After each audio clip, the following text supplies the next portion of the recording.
Hi, everybody. It's Rachel, and I'm here to talk about the latest animated film. It's the last one, aside from Indies, of the season, last mainstream animated film for 2017, Ferdinand. And this is from Blue Skies.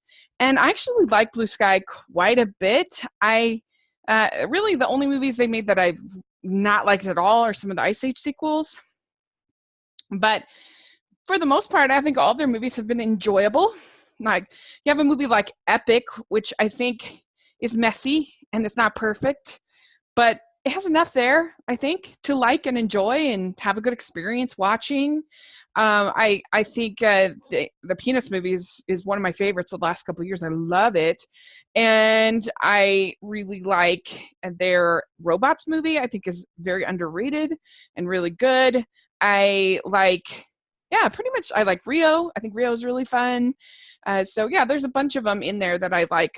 They definitely made the best Seuss movie ever with Horton. It's not a great movie, but it's way better than the other adaptations.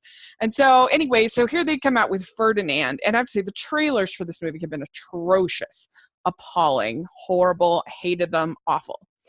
And so I guess maybe I did partly go into this with pretty low expectations. So I guess there you go.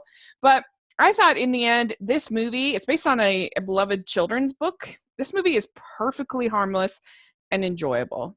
It's not great, but it's fun. It's like a fun little animated film you can take your family to, has a nice message, and has some good humor. It's a perfectly enjoyable little animated film.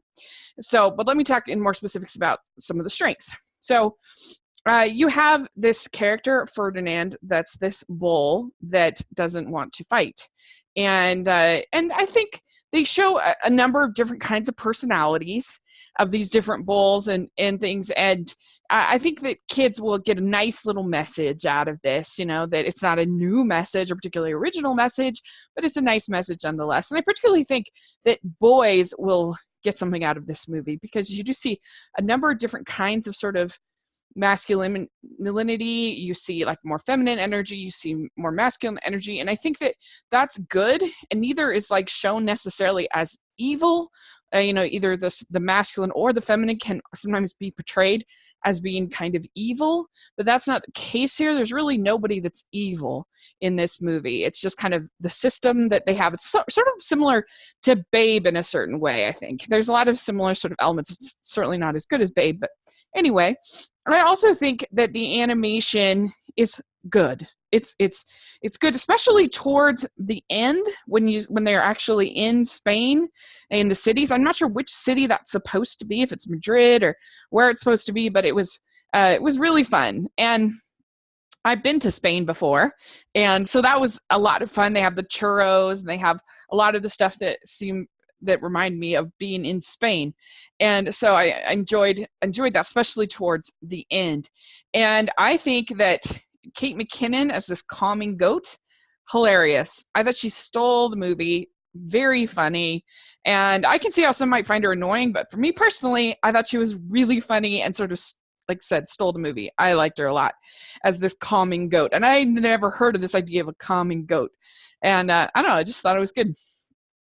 And then I also thought that the music was very strong. And I think the score by John Powell is excellent, one of the best of the year, in my opinion. It definitely got a little bit of that sort of Spanish flair to it, but it wasn't cloyingly so or whatever. I thought it really worked.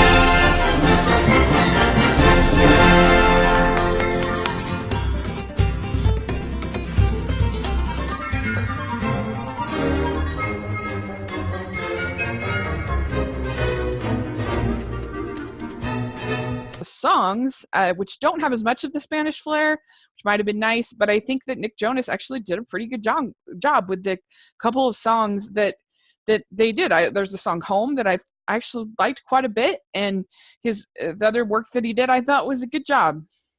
Way to go.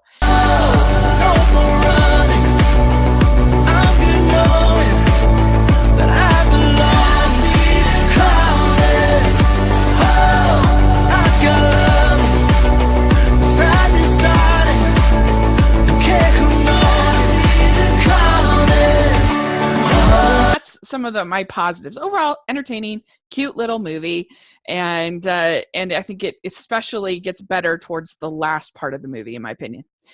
Some of my problems with the movie is some of the hijinks I'm not that big a fan of. Like, there's a scene with the animals driving a car, and I just feel like we've seen that in Finding Dory. We saw that in Secret Life of Pets. We've seen that.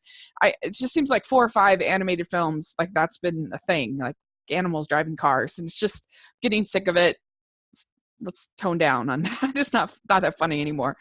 But also, the story is very tired. I mean, it's not original. It's executed pretty well, and it's enjoyable. But it's definitely like you've seen this, like the character that can't fit in, that doesn't think the way the rest of them do. Has this, and it's also sort of the pampered pet that's put out in the kind of the wild, like you see with Madagascar and Rio and so many other type films. So we've seen these story elements many times, and so it can feel a little tired at times.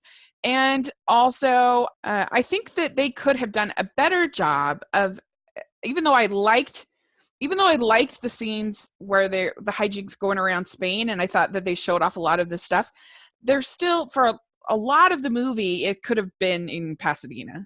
And so I would have liked for them to, for the whole movie, immerse yourself in that culture. And I think having Spanish voice actors would have helped a lot. And I think that's something I appreciate about Coco, is that you have those authentic voice actors, and this doesn't. And so I think that that's a mistake. I do appreciate for the kids segments that they actually got child actors instead of having the adults pretending to be a child actor.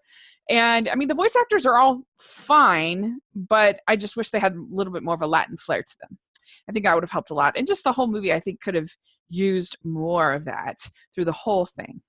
But it also can be a little bit upsetting because the bulls are basically put in a no-win situation that for young kids might be a little upsetting, because they either are going to get sent off to the slaughterhouse, which we actually kind of see and we think's happening and whatever, or they get to play in the rink